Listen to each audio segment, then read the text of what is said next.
Praise the lord. Good morning. સવારની સલામ. આજે સવારમાં ફરીવાર જીવતા ઈશ્વરનું પવિત્ર નામ લેવાના માટે ભેગા મળી શક્યા છે નહીં? પ્રભુનું વચન કહે છે, તારી સર્વ ચિંતા તેના પર નાખો, કેમ કે તે તમારી સંભાળ રાખે છે. આજે સવારમાં પ્રભુના નામમાં દિવસની શરૂઆત કરતા પ્રભુના બાળકો તરીકે પ્રભુ પર વિશ્વાસ કરતા એ સર્વ બાબતો મૂકી દઈએ, તેમના પર નાખીએ. જેની ચિંતા છે એ બાબતને આપણે થ્રો કરી દઈએ. નહીં, પ્રભુ તો કહે છે નાખી દો, મારા પર નાખી દો, મને આપી દો. નહીં, જે શબ્દો અહીંયા વાક્ય રચના આપણને તેના પર નાખી દો એ થોડું આપણને લાગે એવું ગુજરાતીમાં, પણ હિન્દીમાં કહે છે ઉસી પર ડાલ દો, અને અંગ્રેજીમાં કહે છે to him because he cares for you. એટલે ઘણી બધી વાર આપણે બોલીએ છીએ ખરા, કહીએ છીએ પ્રભુ મારી ચિંતાઓ દૂર કરજો, પણ જ્યારે માગવો ના હોય ને, પ્રભુ મને બાઇક આપજો, પ્રભુ મને પાસ કરજો, પ્રભુ મારી નોકરીમાં મને પ્રમોશન અપાવજો. નહીં, સાચી વાત છે. પ્રભુ મારા સારી જગ્યાએ લગ્ન થાય, પ્રભુ મારા લગ્ન જીવનમાં મને બાળક ધનનો આશીર્વાદ મળે. માગવા માટે બધી જરૂરિયાતો આપણને યાદ રહે છે. એવી રીતના જ વાલા મિત્રો, મુશ્કેલીઓને પણ એક એક કરીને પ્રભુના હાથમાં સોંપી દઈએ, અથવા તેમના પર નાખી દઈએ, અથવા આપણે પ્રભુને આપી દઈએ.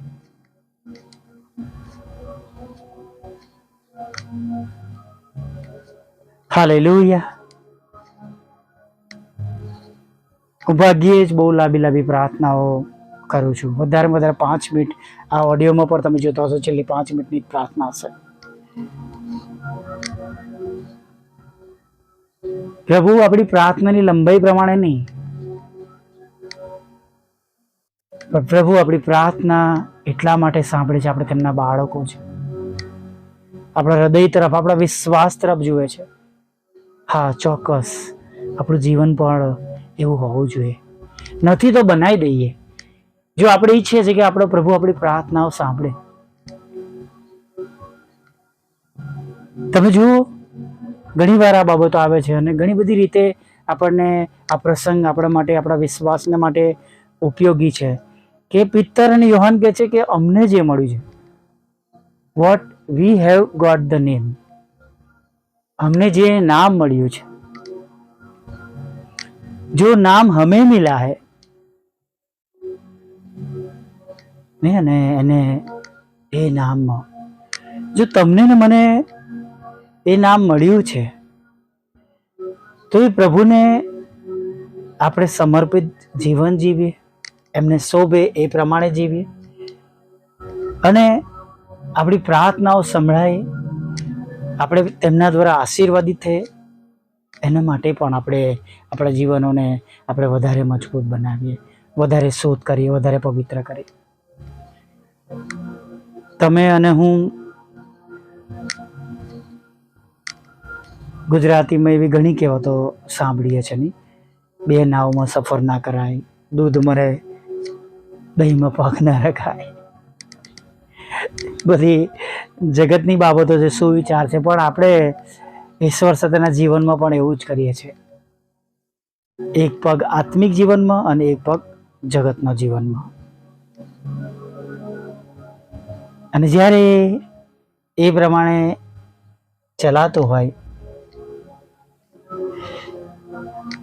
ત્યારે જે પ્રમાણે આપણે આશીર્વાદિત થવા જોઈએ, આશીર્વાદિત થતા નથી. ઘણી વાર કડવી વાતો છે,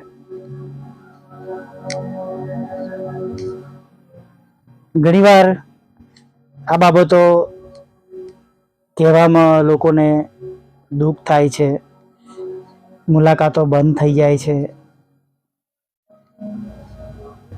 પણ આ સનાતન સત્ય છે અને હું ક્યારે બી કંઈ સાચું કહેવામાં પાછો પડતો નથી.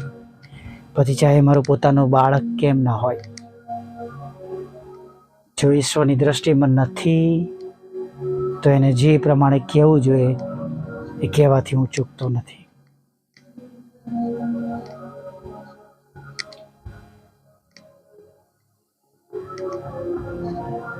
થોડા વર્ષો પહેલા એક બહુ ધનાઢ્ય માણસ મારી નાની મિનિસ્ટ્રી સાથે જોડાયેલા હતા. ઘણી રીતે મદદરૂપ હતા, પણ ઘણી બધી એવી બાબતો હતી કે જે તેમણે છોડવી જોઈએ. પણ તેમના મનમાં એક ગ્રંથ હતો, આટલું બધું તો છે જ ને, આવું જીવન જીવું છું તોય આટલું બધું મને મળ્યું છે.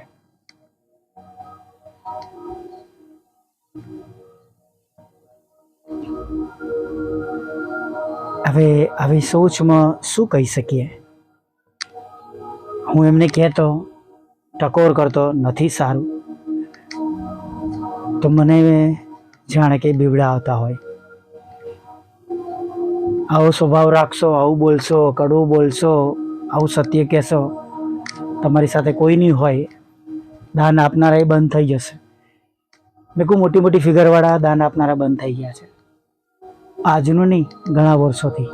કેમ કે હું કહેવામાં કોઈને પાછું રાખતો નથી. જે સત્ય છે એ પ્રગટ કરવાથી બીતો નથી.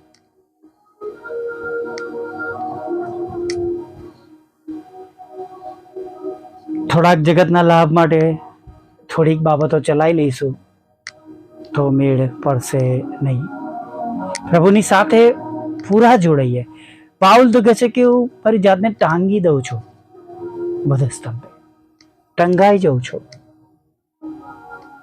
ઇટ મીન્સ કે પ્રભુને હું સંપૂર્ણ સમર્પિત થઈ જઉં છું અને હવે હું તેમના માર્ગમાં ચાલું છું. જે બાબતોને તેઓ ધિક્કારે છે હવે હું એને ધિક્કારું છું. નહીં, જે બાબતો આપણે માટે યોગ્ય નથી એ બાબતો હું કરીશ નહીં. ભલા મિત્રો, ઘણી બધી વખત આપણે પોતાએ પણ આપણી જાતને બહુ સ્ટ્રોંગ બનાવવી પડે છે. પ્રભુના માર્ગમાં ચાલવાને માટે સિસ્ટેમેટિક પ્રભુની પાછળ ચાલવાની જરૂર છે. પ્રભુની આજ્ઞાઓ માનીને, પ્રભુનો હુકમ માનીને, પ્રભુને જ ગમતું કરીને તકલીફ પડશે. જે બાબતો છોડી દઈશું પ્રભુને માટે, ભૂલની બાબતોને અથવા જગતની લાભની બાબતોને, પ્રભુ એ બાબતો ધ્યાનમાં લેશે. હમણાં થોડા સમય પહેલા જ પ્રભુના એક સેવકને મળવાનું થયું. એમણે મને પ્રશ્ન કર્યો, તમારું ગુજરાન કેમનું ચાલે છે? મેં કહ્યું, બસ જે પ્રાર્થનાની રૂમ છે ત્યાંથી પ્રાર્થના કરું છું. કારણ કે મારી મિનિસ્ટ્રીમાં મને એવો સમય નથી કે હું બહાર ઘરે ઘરે મુલાકાત લેવા જાઉં. પ્રભુ એલિયાની જેમ પૂરું પાડે છે. હું કોઈ સંસ્થા સાથે જોડાયેલો નથી.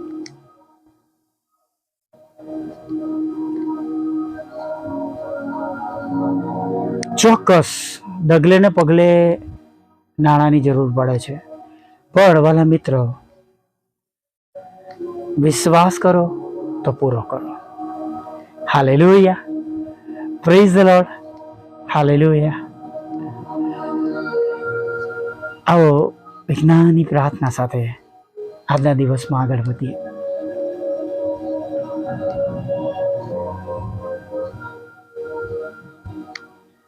ભલા પ્રભુ, અમે તમારી સ્તુતિ કરીએ છીએ અને પ્રભુ આજે સવારમાં અમે આભાર સ્તુતિના અર્પણો તમને ચડાવ્યો છે. થેન્ક યુ પ્રભુ. તમે ગત રાત્રિમાં અમને અમારા બિછાના પરથી તમે ઉઠાડ્યા છે.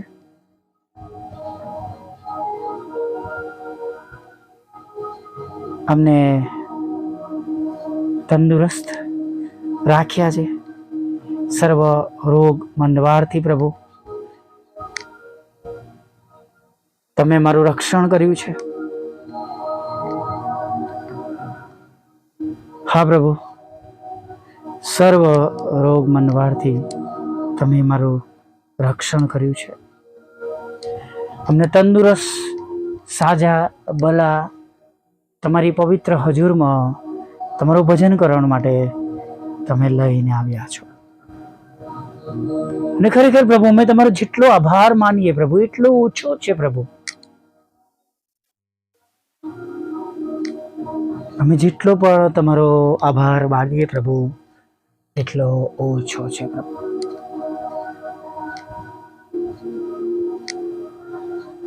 દયાળુ પ્રભુ, કૃપાળુ પ્રભુ,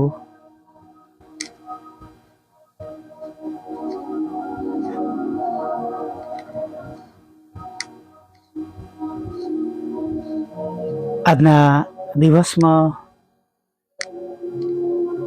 તમારી ઈચ્છા પ્રમાણે હવે અમને આગળ દોરો, ચલાવો.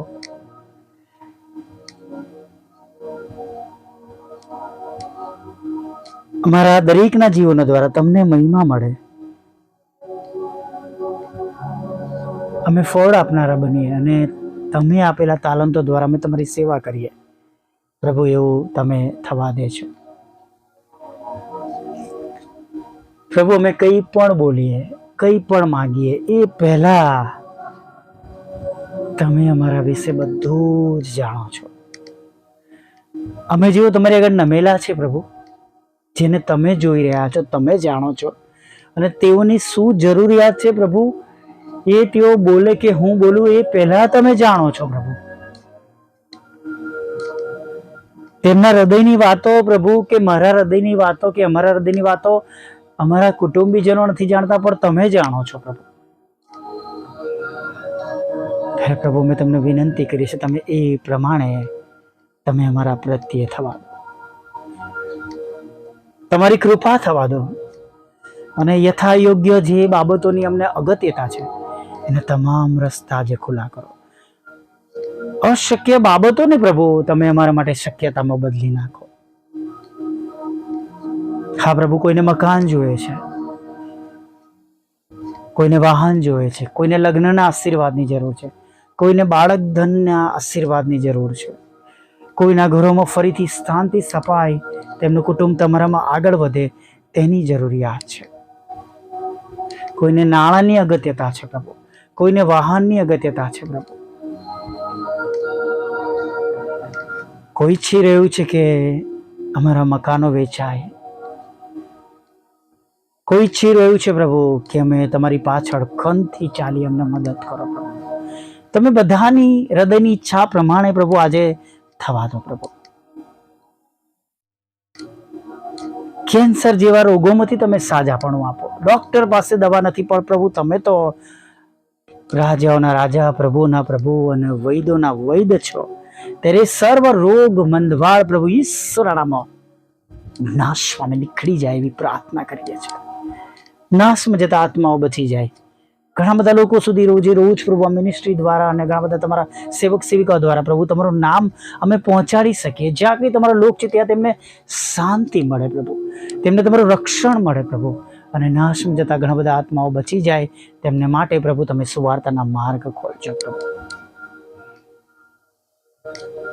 પ્રભુ પ્રાર્થના કરીએ છીએ પ્રભુ, રોજગાર આપો, આવકના સાધનોને આશીર્વાદિત કરો, દરેકની સેવાઓને તમે આશીર્વાદિત કરો, અમારી પણ સેવાઓને તમે આશીર્વાદિત કરો પ્રભુ. એક છેલ્લી બાબત સૌથી મોંઘી તમારી પાસે અમે રજૂ કરી છે પ્રભુ. અમે પામી શકતા નથી અમારી રીતે, અમારા સ્ટ્રેન્થથી, પણ પ્રભુ અમે જાણીએ છીએ કે તમને કશું અશક્ય નથી. એવી બાબતને માટે પણ તમે રસ્તો ખુલ્લો કરજો અને સેવામાં પ્રભુ અમે વધારે એ બાબતોનો ઉપયોગ કરી શકીએ એવું તમે થવા દેજો પ્રભુ.